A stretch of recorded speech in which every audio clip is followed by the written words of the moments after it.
Beliau di dalam hidupnya ada satu hal yang tidak terlupakan dalam diri kami adalah kejujuran dan integritas pribadi.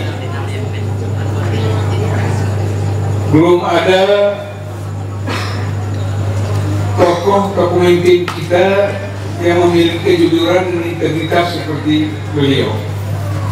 Kemudian beliau tidak membedakan antar sesama, mulai dari pengemis sampai kepada pejabat tinggi diperlakukan sama. Sebuah cerita aneh barangkali perlu saya sampaikan pada kesempatan ini.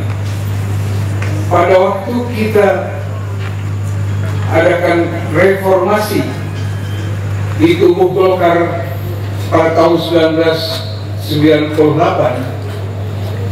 ada satu kenangan indah yang tidak terlupakan oleh seluruh bangsa Indonesia pada waktu itu.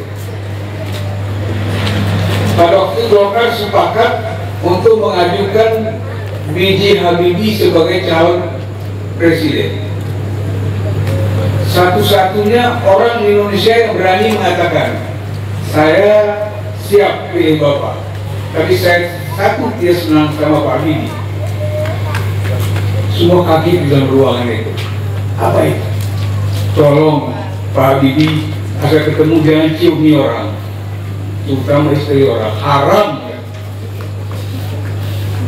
Agama saya melarang untuk memilih Bapak seperti itu dipimpin. Ini Pak Johan, tidak ada tokoh yang berani mengatakan itu.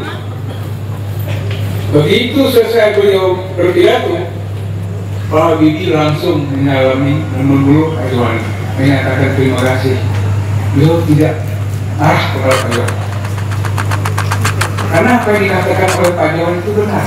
Nah, inilah yang saya katakan tadi, beliau itu memiliki integritas pribadi yang luar biasa. Berani mengatakan yang benar itu benar dan yang salah itu salah, siapapun ya.